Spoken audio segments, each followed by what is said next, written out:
Hello guys, आज के इस वीडियो में हम आपके लिए लेकर के आए हैं जीके जीएस के कुछ ऐसे इंपॉर्टेंट क्वेश्चन जो कि आपके किसी भी एग्जाम में पूछे जा सकते हैं। तो वीडियो को ध्यान से देखना। चलिए आज के इस वीडियो को शुरू करते हैं। देखिए आज के इस वीडियो में आपका पहला क्वेश्चन है, पृथ्वी की ऊष्मा से प्राप्त ऊर्जा को क्या कहा जाता है? पृथ्वी की ऊष्मा से प्राप्त ऊर्जा को क्या कहते हैं?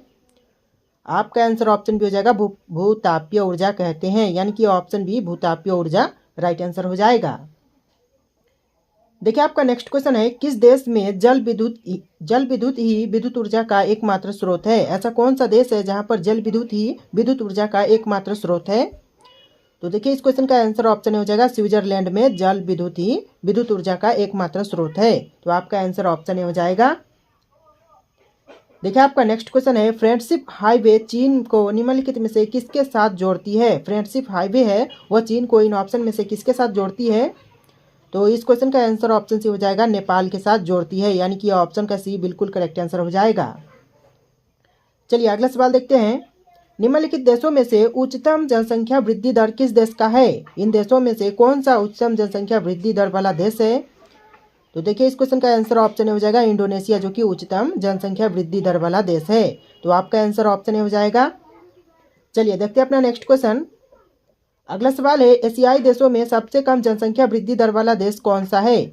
इन ऑप्शन में से एशियाई देशों में से कौन सा देश है जो कि सबसे कम जनसंख्या वृद्धि दर वाला देश है?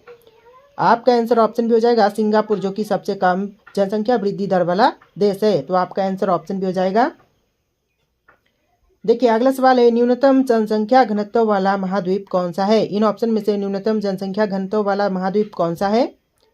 देखिए आपका आंसर ऑप्शन भी हो जाएगा, ऑस्ट्रेलिया, जो कि न्यूनतम जनसंख्या घनत्व वाला महाद्वीप है, यानी कि ऑप्शन डी बिल्कुल करेक्ट आंसर हो जाएगा। चलिए अपना नेक्स्ट क्वेश्चन देखते हैं, विश्व में पवन ऊर्जा का सबसे बड़ा उत्पादक देश कौन सा है? विश्व में पवन ऊर्जा का सबसे बड़ा उत्पादक देश कौन सा है? इन ऑप्शन में से आपका आंसर ऑप्शन डी हो जाएगा, चीन, जो कि विश्व में पवन ऊर्जा का सबसे बड़ा उत्पादक देश है, यानी कि ऑप्शन का डी बिल्कुल करेक्ट आंसर हो जाएगा। देखिए आपका नेक्स्ट क्वेश्चन है, वर्तमान समय में सूती वस्त्र के उत्पादन में विश्व में प्रथम स्थान पर कौन सा देश है? वर्तमान समय में सूती वस्त्र के उत्पादन में विश्व में प्रथम स्थान पर कौन सा देश है? आपका आंसर ऑप्शन भी हो जाएगा, चीन देश, जो कि प्रथम स्थान पर है, यानी कि ऑप्शन बी बिल्कुल करेक्ट आंसर हो जाएगा। देखिए आपका नेक्स्ट क्वेश्चन है, कौन से झील स्वेज नहर जल मार्ग के मार्ग में नहीं पड़ती है? कौन सा झील है जो कि स्वेज नहर जल मार्ग के मार्ग में नहीं पड़ती है? आपका आंसर ऑप्शन हो जाएगा, गाटून झील, यानी कि ऑप्शन ए बिल्कुल करेक्ट आंसर हो जाएगा। चलिए अगला सवाल देखते हैं, द ग्रेट ओशन ट्रेडमार्क किस महासागर से गुजरती है, होकर के गुजरती है? आपका आंसर ऑप्शन सी हो जाएगा, उत्तरी अटलांटिक महासागर से होकर के गुजरती है, यानी कि ऑप्शन सी बिल्कुल राइट आंसर हो जाएगा। देखिए आपका नेक्स्ट क्वेश्चन है, विश्व में 10 करोड़ से अधिक आबादी वाले देशों की संख्या कितनी है? विश्व में 10 करोड़ से अधिक आबादी वाले देशों की टोटल संख्या कितनी है? तो आपका आंसर ऑप्शन से हो जाएगा 14 है, यानी कि टोटल 14 देश है विश्व में जिसकी जनसंख्या 10 करोड़ से अधिक है। देखिए अगला सवाल है, एनु जनजाति कहाँ पाई जाती है? जो एनु जनजाति है वह कहाँ पर पाई जाती है? तो देखिए इस क्वेश्चन का आंसर ऑप्शन भी हो जाएगा, जापान देश में पाई जाती है, यानी कि ऑप्शन बी बिल्कुल करेक्ट आंसर हो जाएगा। चलिए अगला सवाल देखते हैं, किस जनजाति के लोग स्वरभक्षी की श्रेणी में आते हैं? कौन से जनजाति के लोग हैं जो कि स्वरभक्षी श्रेणी में आते हैं? आपका आंसर ऑप्शन से हो जाएगा, बुशमैन, जो कि स्वरभक्षी श्रेणी में आते हैं। आपका आंसर ऑप्शन से हो जाएगा। देखिए नेक्स्ट क्वेश्चन है, किस जनजाति के लोग दूध को ताज़ा न पीकर खट्टा करके पीते हैं? कौन से जनजाति के लोग हैं जो कि दूध को ताज़ा न पी करके खट्टा करने के बाद पीते हैं? तो देखिए आपका आंसर ऑप्शन डी हो जाएगा, किर्गिज, जो कि जनजाति के लोग हैं जो कि दूध को ताज़ा न पी करके खट्टा करके पीते हैं। देखिए अगला सवाल है, कौन सा देश पहले श्याम के नाम से जाना जाता था? ऐसा कौन सा देश है जो कि पहले श्याम के नाम से जानते थे? आपका आंसर ऑप्शन हो जाएगा, थाईलैंड, जो कि पहले श्याम के नाम से जाना जाता था, यानी कि ऑप्शन ए बिल्कुल करेक्ट आंसर हो जाएगा। देखिए आपका नेक्स्ट क्वेश्चन है, यूरोप के किस देश को लघु यूरोप कहा जाता है? यूरोप के कौन से देश को लघु यूरोप कहते हैं? आपका आंसर ऑप्शन हो जाएगा, फ्रांस को लघु यूरोप कहते हैं, यानी कि ऑप्शन ए बिल्कुल राइट आंसर हो जाएगा। अगला सवाल देखिए, किस देश को वनों का देश कहा जाता है? ऐसा कौन सा देश है जिसे वनों का देश कहते हैं?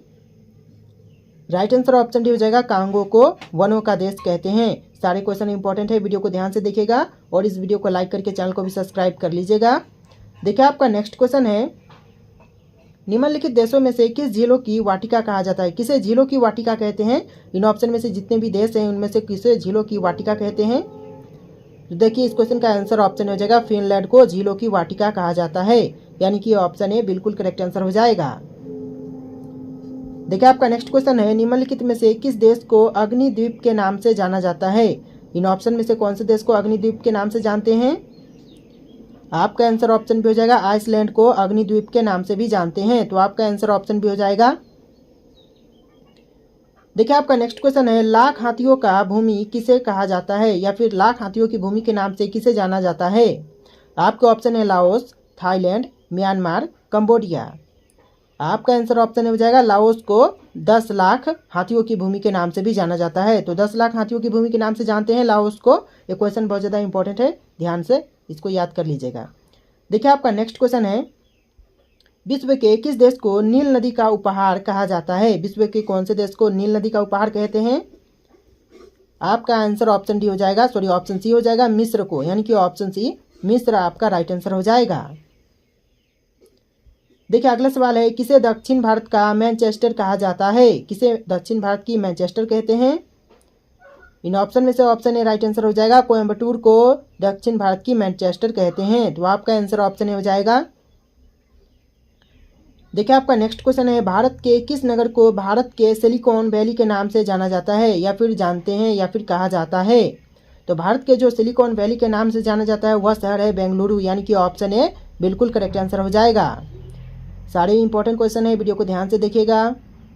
देखिए आपका नेक्स्ट क्वेश्चन है, भारत के उत्तरी छोर से दक्षिणी छोर तक की दूरी कितनी है? भारत के जो उत्तरी छोर है उससे दक्षिणी छोर तक की दूरी कितनी है? आपका आंसर ऑप्शन पे हो जाएगा 3214 किलोमीटर, यानी कि 3214 किलोमीटर भारत के उत्तरी छोर से लेकर के दक्षिणी छोर तक की टोटल दूरी है, यानी कि ऑप्शन बी राइट आंसर हो जाएगा। देखिए आपका नेक्स्ट क्वेश्चन है, भारत के पूर्व से पश्चिम तक की लंबाई कितनी है? भारत के पूर्व से लेकर के पश्चिम तक की टोटल लंबाई कितनी है? आपका आंसर ऑप्शन हो जाएगा 2933 किलोमीटर, जो कि भारत के पूर्व से लेकर के पश्चिम तक की टोटल लंबाई है, यानी कि ऑप्शन ए बिल्कुल करेक्ट आंसर हो जाएगा। देखिए आपका नेक्स्ट क्वेश्चन है, भारत के कितने राज्य समुद्र के किनारे पर स्थित है? भारत के ऐसे कितने राज्य हैं जो कि समुद्र के किनारे पर स्थित है? आपका आंसर ऑप्शन सी हो जाएगा 9 राज्य जो कि समुद्र के किनारे पर स्थित है, यानी कि ऑप्शन सी बिल्कुल करेक्ट आंसर हो जाएगा। अगला सवाल है, इंदिरा पॉइंट का अन्य नाम क्या है? दूसरा अन्य नाम क्या होगा इंदिरा पॉइंट का इन ऑप्शन में से? आपका आंसर ऑप्शन डी हो जाएगा इनमें से सभी, यानी कि 3 ऑप्शन है, जैसे कि पार्सन पॉइंट, ला ही चिंग पॉइंट, पिगमेलियन पॉइंट, इस तरह के तीनों नाम है, तो आपका आंसर ऑप्शन डी हो जाएगा इनमें से सभी, यानी कि ऑप्शन डी। देखिए आपका नेक्स्ट क्वेश्चन है, भारत का वह कौन सा राज्य है जिसे होकर कर्क रेखा गुजरती है? भारत का ऐसा कौन सा राज्य है इन ऑप्शन में से जिससे होकर के कर्क रेखा गुजरती है? तो इन ऑप्शन में से जो राज्य है वह झारखंड हो जाएगा, यानी कि ऑप्शन डी राइट आंसर होगा। जैसे कि उत्तर प्रदेश, हिमाचल प्रदेश, बिहार इन ऑप्शन से होकर के नहीं गुजरती है, तो भारत का वह कौन सा राज्य है जिससे होकर के गुजरता है? तो ऑप्शन में डी झारखंड राइट आंसर हो जाएगा। देखिए अगला सवाल है, कौन सी अक्षांश रेखा भारत के मध्य से होकर गुजरती है? ऐसा कौन सा अक्षांश रेखा है जो कि भारत के मध्य से होकर गुजरती है? तो इसका आंसर ऑप्शन हो जाएगा कर्क रेखा, जो कि आपने पहले इससे ऊपर वाले क्वेश्चन में देखा था कि किस राज्य से होकर के गुजरती है। ऑप्शन में दिए गए राज्य में से झारखंड राज्य सही आंसर हुआ था। अगला सवाल देखिए, निम्नलिखित में से कौन सी पहाड़ियाँ पूर्वांचल पहाड़ियों की हिस्सा है? इन ऑप्शन में से कौन सी पहाड़ियाँ है जो कि पूर्वांचल पहाड़ियों का हिस्सा है? तो देखिए आपका आंसर ऑप्शन हो जाएगा पालनी पहाड़ियाँ, जो कि पूर्वोत्तर पहाड़ियों का पूर्वांचल पहाड़ियों का हिस्सा है, यानी कि ऑप्शन ए राइट आंसर हो जाएगा। चलिए अगला सवाल देखते हैं, शिव समुद्रम किस नदी के द्वारा बनाया गया द्वीप है? शिव समुद्रम है वह कौन से नदी के द्वारा बनाया गया द्वीप है? आपका आंसर ऑप्शन डी हो जाएगा कावेरी नदी के द्वारा बनाई गई द्वीप है, यानी कि ऑप्शन डी बिल्कुल करेक्ट आंसर हो जाएगा। देखिए अगला सवाल है, भारत के पश्चिमी बिंदु का नाम बताइए। भारत के पश्चिमी बिंदु का नाम क्या है? आपका आंसर ऑप्शन डी हो जाएगा गुहार मोता, जो कि भारत के पश्चिमी बिंदु का नाम है, यानी कि ऑप्शन डी बिल्कुल करेक्ट आंसर हो जाएगा। देखिए आपका नेक्स्ट क्वेश्चन है, भारत के लिए समुद्र मार्ग की खोज करने का श्रेय किसे जाता है? भारत के लिए समुद्री मार्ग का खोज करने का श्रेय किसे जाता है? आपका आंसर ऑप्शन डी हो जाएगा, ऑप्शन सी हो जाएगा पुर्तगालियों को, यानी कि ऑप्शन सी बिल्कुल करेक्ट आंसर हो जाएगा। देखिए आपका नेक्स्ट क्वेश्चन है, कोरोमंडल समुद्री तट रेखा किस राज्य में अवस्थित है? कोरोमंडल समुद्री तट किस राज्य में अवस्थित है? इस क्वेश्चन का आंसर ऑप्शन सी हो जाएगा तमिलनाडु में स्थित है, यानी कि ऑप्शन सी राइट आंसर हो जाएगा। देखिए आपका नेक्स्ट क्वेश्चन है, निम्नलिखित में से कौन सा राज्य नेपाल के साथ अपनी सीमा साझा नहीं करता है? इन ऑप्शन में से कौन सा राज्य जो कि नेपाल के साथ अपनी सीमा साझा नहीं करता है? आपका आंसर ऑप्शन डी हो जाएगा असम राज्य, जो कि नेपाल के साथ सीमा साझा नहीं करता है। बाकी के बिहार, उत्तर प्रदेश, पश्चिम बंगाल आपके ऑप्शन में आ जाएंगे। देखिए नेक्स्ट क्वेश्चन है, पूर्वी तटीय मैदान का एक अन्य नाम क्या है? पूर्वी तटीय मैदान का एक अन्य नाम क्या है इनमें से? आपका आंसर ऑप्शन सी हो जाएगा कोरोमंडल तटीय मैदान, जो कि पूर्वी तटीय मैदान का एक अन्य नाम है। ऑप्शन का सी बिल्कुल राइट आंसर हो जाएगा। देखिए आपका नेक्स्ट क्वेश्चन है, निम्नलिखित में से कौन सा भारत का जुड़वा शहर नहीं है? इन ऑप्शन में से कौन सा है जो कि भारत का जुड़वा शहर नहीं है? तो इस क्वेश्चन का आंसर ऑप्शन सी हो जाएगा त्रिशूर और तिरुवल्ला, यानी कि ऑप्शन सी राइट आंसर हो जाएगा। देखिए आपका नेक्स्ट क्वेश्चन है, भारत के किस संघ राज्य क्षेत्र का नाम एक समुद्र का नाम है? भारत के किस संघ राज्य क्षेत्र का नाम एक समुद्र के नाम पर है? आपका आंसर ऑप्शन डी हो जाएगा अंडमान और निकोबार, यानी कि ऑप्शन डी बिल्कुल करेक्ट आंसर हो जाएगा। चलिए अपना नेक्स्ट क्वेश्चन देखते हैं। तो देखिए यहाँ पर आपका नेक्स्ट क्वेश्चन है, भारत के उत्तरी सीमा पर स्थित पर्वत का नाम क्या है? भारत के उत्तरी सीमा पर स्थित पर्वत का नाम क्या है दोस्तों? तो देखिए इस क्वेश्चन का आंसर ऑप्शन बी हो जाएगा हिमालय, जो कि भारत के उत्तरी सीमा पर स्थित पर्वत का नाम है, यानी कि ऑप्शन बी राइट आंसर हो जाएगा। देखिए आपका नेक्स्ट क्वेश्चन है, किसने सोने के सर्वाधिक शुद्ध सिक्के जारी किए थे? किसने सोने के सर्वाधिक शुद्ध सिक्के जारी किए थे? तो आपका आंसर ऑप्शन हो जाएगा कुषाण ने सर्वाधिक शुद्ध सिक्के जारी किए थे, सोने के सिक्के। तो आपका आंसर ऑप्शन हो जाएगा। अगला सवाल है, श्रीनगर की स्थापना किस मौर्य शासक ने की? श्रीनगर की स्थापना कौन से मौर्य शासक ने किया था? आपका आंसर ऑप्शन हो जाएगा ऑप्शन बी हो जाएगा बिंदुसार ने श्रीनगर की स्थापना किया था। तो आपका आंसर ऑप्शन बी हो जाएगा।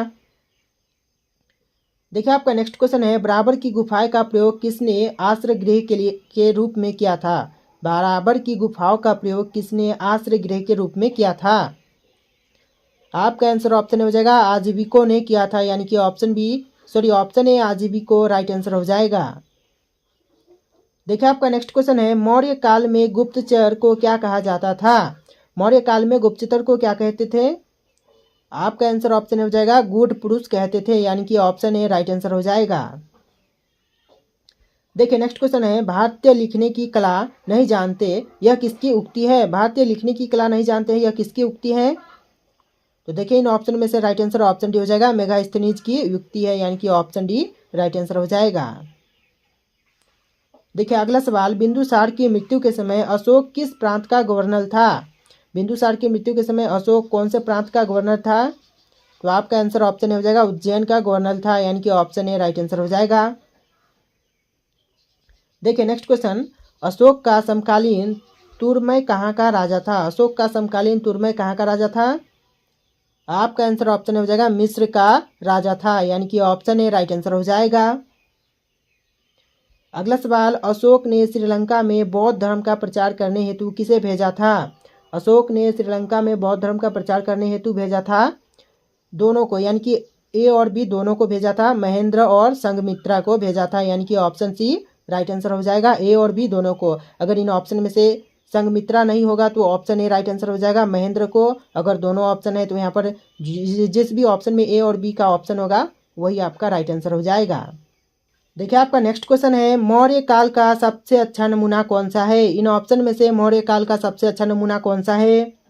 आपका आंसर ऑप्शन हो जाएगा स्तंभ, जो कि मौर्य काल का सबसे अच्छा नमूना है, यानी कि ऑप्शन ए राइट आंसर हो जाएगा। देखिए अगला सवाल है, कनिष्क की राजधानी कहाँ थी? कनिष्क की राजधानी कहाँ पर थी?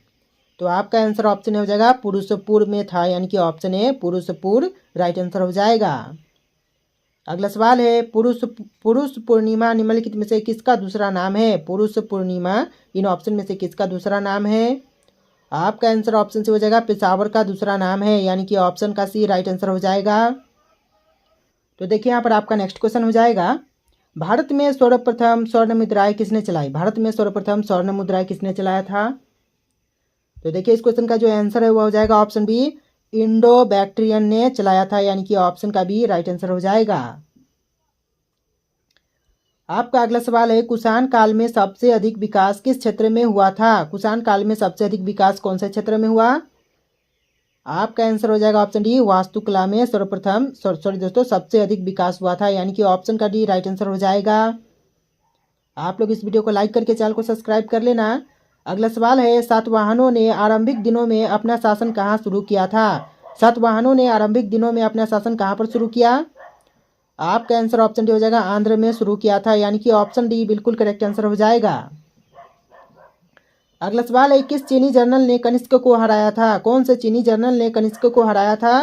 देखिए यहाँ पर 4 ऑप्शन है, इसका आंसर आपको कमेंट करना है। देखिए क्वेश्चन बहुत ज़्यादा इंपॉर्टेंट है, ऐसे क्वेश्चन एग्जाम में पूछे जाते हैं और आप लोग ऐसे ही क्वेश्चन को इग्नोर करते हैं। तो इस क्वेश्चन का जो आंसर है आप लोग कमेंट कीजिएगा, इस क्वेश्चन का क्या आंसर होगा इन ऑप्शन में से कमेंट कीजिए। और आज के इस वीडियो में इतने क्वेश्चन थे, आपको कैसा लगा वीडियो कमेंट करके बताना और इस वीडियो को लाइक करके चैनल को सब्सक्राइब कर लेना। चलिए फिर मिलते हैं एक नए वीडियो में।